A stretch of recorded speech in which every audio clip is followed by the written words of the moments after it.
시청자 여러분 안녕하십니까? 헬로티비 뉴스입니다. 제21대 대통령 선거가 보름도 채 남지 않았는데요. 은평구 을 김우영 국회의원을 만나 이번 대선의 의미와 지역 현안에 대해 들어봤습니다. 손성혜 기자입니다. 개헌과 대통령 탄핵이라는 헌정사상 초유의 사태 이후 치러지는 조기 대선. 김우영 의원은 이번 선거를 단순한 정권 경쟁이 아닌 국가의 생존이 걸린 문제라고 강조합니다. 절체절명의 한국의 생존의 문제다 이게. 진영이나 이념, 정당의 문제가 아니라 대한민국 국가가 다시 살아나갈 수 있느냐라고 하는 그런 문제로 바라보고 계시기 때문에. 그러면서 최근 방문한 영남 지역에서는 정치 지형의 변화를 감지했다고 했습니다. 부산은 과거에는 야도였는데 이제 김영삼 때부터 뭔가 좀 바뀌었지 않습니까? 근 30년 만에 다시 또 흐름이 전환되고 있는 추세인 것 같습니다. 대선 이후 새 정부에 건의할 최우선 지역 과제로는 교통 문제 해결을 꼽았습니다. 은평구는 고향 파주 등 경기 북부와 서울 도심을 연결하는 교통의 관문 역할을 하고 있습니다. 그러나 철도 인프라가 부족해 수도권 서북부에서 서울로 진입하는 유일한 간선도로인 통일로의 교통 정체가 심각한 상황입니다. 이에 대한 해법으로 신분당선 서북부 연장 노선이 추진됐지만 예비 타당성 조사 문턱을 넘지 못해 사업이 좌초됐습니다. 우리 지역은 이제 교통 문제 해결이 가장 시급하겠죠. 고양 신사선 그렇게 해서 이제 연신내하고 은평 뉴타운을 연결할 수 있도록 하는 거. 이제 그게 가장 중요한 일을 갖고 나머지는 이제 은평의 브랜드 가치를 높일 수 있는 다양한 정책들 그런 것들이 필요하다고 생각합니다. 2주 앞으로 다가온 제21대 대통령 선거. 김우영 의원은 투표를 통한 참여야말로 민주주의의 본질이라고 강조했습니다. 대한민국의 주권은 국민에게 있고 국민이 정치를 하는 것이다. 그래서 국민들의 삶의 문제와 정치가 떨어져 있지 않기 때문에 정치를 국민들이 내가 한다라고 생각하고 관심을 갖고 우리의 공존의 어떤 보다 나은 삶을 위해서 함께 해야 되지 않을까 싶습니다. 헬로티비 뉴스 손성혜입니다. 양천구가 여름철 폭염에 대비해 재난도우미를 운영하는 등 폭염 대비 종합대책을 마련했습니다. 먼저 이달부터 오는 9월까지 4개월 동안 가동되는 폭염 대책기간, 폭염 위기 단계별 폭염 상황 관리 TF가 운영됩니다. 또 노인 돌보미, 통장, 지역 자율 방재단으로 구성된 1,053명의 재난도우미를 통해 홀몸 어르신과 만성질환자, 장애인 등 폭염 취약계층을 대상으로 건강체크 등 지원에 나서게 됩니다. 이 밖에 폭염 대피 공간인 무더위 쉼터 196곳이 마련되고 방문 간호사 등 전담 인력 30여 명이 건강 돌봄 서비스를 제공할 예정입니다. 은평구가 폭염 대책 전담팀을 운영하는 등 본격적인 폭염 대응에 나섭니다. 은평구는 5월부터 9월 말까지 약 4개월간 폭염 대책 전담팀을 가동해 실시간으로 폭염 상황을 관리하고 온열 질환을 감시하는 등 폭염 피해 예방 활동을 추진합니다. 재난 취약주택 거주자 안부 확인, 거리 노숙인 보호 순찰, 재난도우미 운영 등 폭염 취약계층의 피해를 최소화할 방침입니다. 또 불광천 등 4곳에 증발 냉방장치, 쿨링포그를 가동하고 그늘막 99개, 무더위 쉼터 210곳도 운영합니다.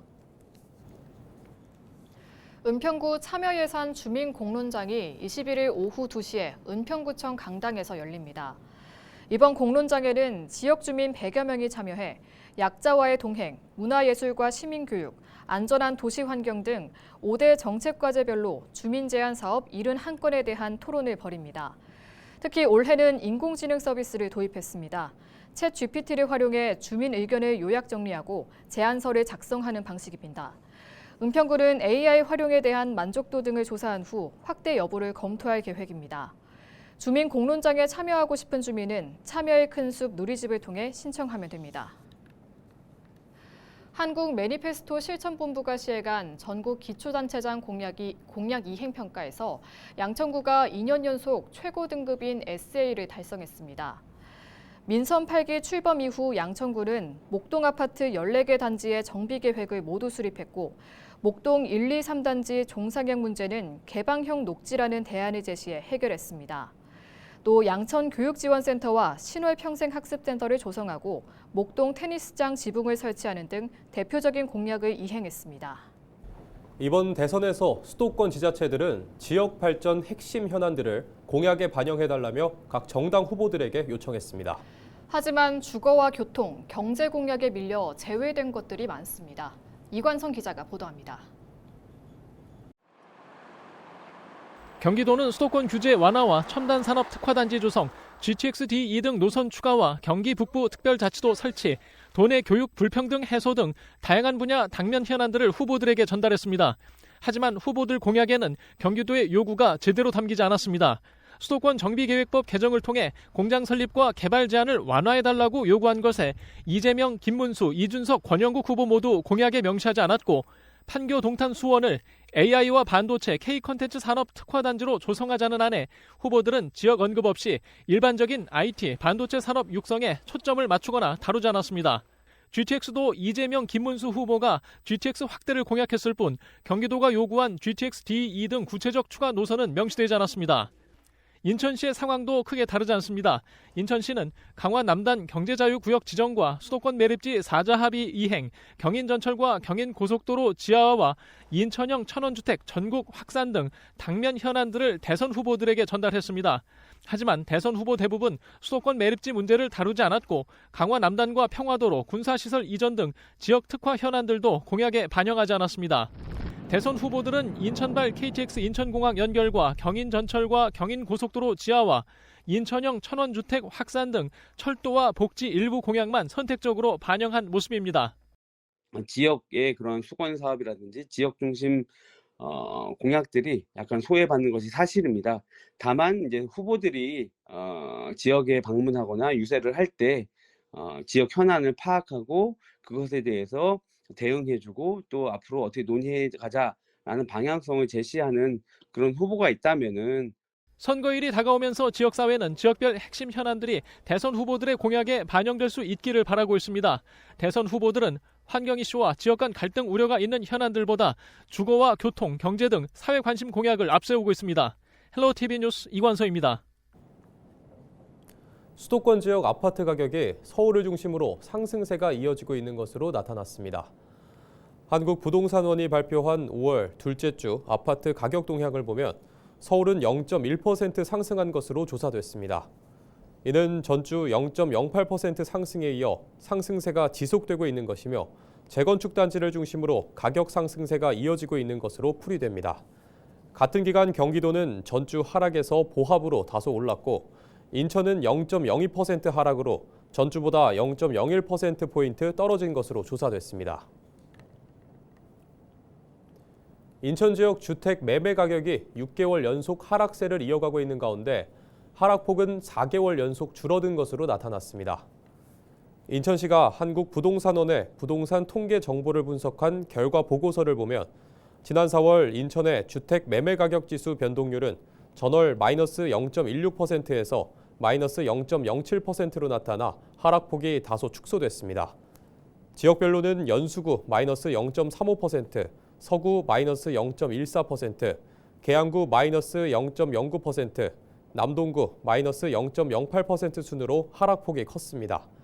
반면 미추홀구가 마이너스 0.01%에서 0.09%로, 부평구 마이너스 0.01%에서 0.06%, 중구 마이너스 0.02%에서 0.05%로 하락에서 상승세로 전환했습니다.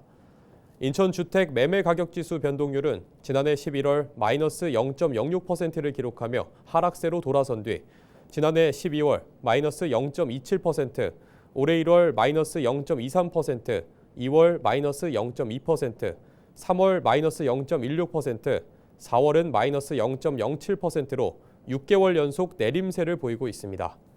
주택 매매량은 올해 2월 3,097건에서 3월 4,231건으로 큰 폭으로 증가했습니다. 지역별로는 서구가 859건으로 가장 많았고 이어 남동구 832건, 부평구 629건, 미추홀구 566건, 연수구 518건, 계양구 401건 등의 순입니다. 인공지능 기술이 낯설지 않은 요즘입니다. 학교 현장에서도 인공지능을 활용한 수업들이 늘고 있는데요. 미래 학교를 향한 경기도교육청의 청사진도 구체화되고 있습니다. 보도에 이세진 기자입니다. 선생님의 도움을 받아 장난감 블록을 조립합니다. 프로그램을 짜고 연습을 거치면서 춤추는 로봇을 완성합니다. 또 다른 교실에서는 직접 만든 블록 자동차로 경주를 합니다. 학생들은 하나의 놀이처럼 코딩과 인공지능을 이해합니다. 학년 5학년. 재밌어요? 네. 이걸 하면 시간 가는지 모르는구나. 시흥에 있는 이 초등학교는 경기도 교육청이 운영 중인 디지털 선도학교입니다. AI 기반 수업이나 학생 맞춤형 교육 콘텐츠를 개발하는 데 앞장서고 있습니다. 학교와 대학, 지역 전문가가 협력한 공유학교 사례이기도 합니다. 시흥 능곡초의 하이테크 코딩 탐험 공유학교는 교사와 대학 강사, 마을 강사가 함께 기획한 프로그램으로 올해는 지역 균형을 고려해 타 학교 학생들과 함께 협력적으로 운영하고 있습니다. 경기도 내 디지털 선도학교와 연구학교는 모두 300여 곳. 교육지원청 단위 선도지구도 2년 만에 12곳으로 늘었습니다. 도교육청은 선도학교를 중심으로 지역 특색을 살린 디지털 플랫폼을 구축하고 도내 전 지역으로 확대하겠다는 계획입니다. 경기 온라인 학교, 하이러닝, 디지털 시민교육 정책이 현장에서 안정적으로 정착되고 잘 실천될 수 있도록 교육지원청과 유기적으로 협업하여 지역의 물적, 인적 자원을 활용하고 특색을 살려 디지털 활용 역량이 또 하나의 경쟁력이 된 요즘. 미래 인재를 키우기 위해 학교와 교육 현장도 새롭게 탈바꿈하고 있습니다. 헬로티비 뉴스 이세진입니다.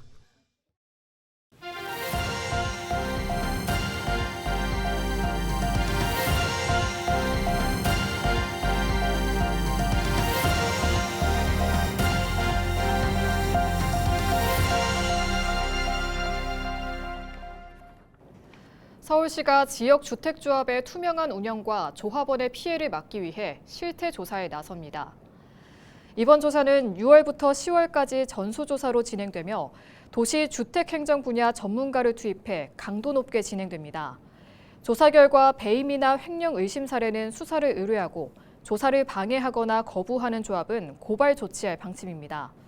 서울시는 이번 실태 조사를 통해 지역 주택조합 운영 관리를 진단하고 제도 개선 방안을 더욱 체계화할 예정입니다. 인천 병원선의 노후화로 대체 건조돼 지난 2월 진수식을 한 건강 옹진호가 첫 순회 진료에 나섭니다. 인천시는 그동안 병원선 서비스가 제한됐던 백령과 대청면 주민을 대상으로 병원선 순회 진료를 시작한다고 밝혔습니다. 시는 기존 병원선인 인천 531호가 설령 25년으로 노후화돼 운항 안정성이 우려되면서 지난 2021년 신규 병원선 건조를 결정했습니다. 이에 따라 신규 병원선 건강옹진호는 인천시와 옹진군이 126억 원을 투입해 지난 4월 건조했습니다. 규모는 길이 47.2m, 폭 8.4m, 깊이 3.6m로 최대 44명까지 승선이 가능하며 시간당 최대 46km까지 속도를 낼 수 있습니다. 신규 병원선 운영으로 기존 옹진군의 3개 면, 9개 도서 지역에서 6개 면, 17개 도서로 서비스 지역이 확대되며 진료 과목도 기존보다 늘어나게 됩니다. 건강옹진호는 공보의 3명과 간호사, 임상병리사, 물리치료사와 방사선사 등 7명의 진료 인력이 탑승해 연 44회, 132일 운항할 예정입니다. 한편 병원선 공식 취향식은 6월 중 개최될 예정이고 취향식 이후 본격적인 정기 진료 운영이 시작됩니다. 인천경제자유구역청이 다음 달 13일까지 CES 2026에 참가할 인천 기업을 모집합니다. 모집 대상은 인천에 본사나 지점을 둔 중소혁신 기술 기업입니다. 총 20개사를 선발해 전시 부스와 항공, 숙박, 비즈니스 미팅 등을 지원할 예정입니다. 참여 기업은 CES 메인 전시관, 인천 IF2G 홍보관과 스타트업 중심 통합한국관에서 글로벌 바이어와 투자자를 만날 기회를 얻을 수 있습니다. 신청은 비즈오케이 시스템에서 가능하며 자세한 내용은 인천경제청 누리집에서 확인할 수 있습니다. 이상으로 뉴스를 마칩니다. 시청해주신 여러분 고맙습니다.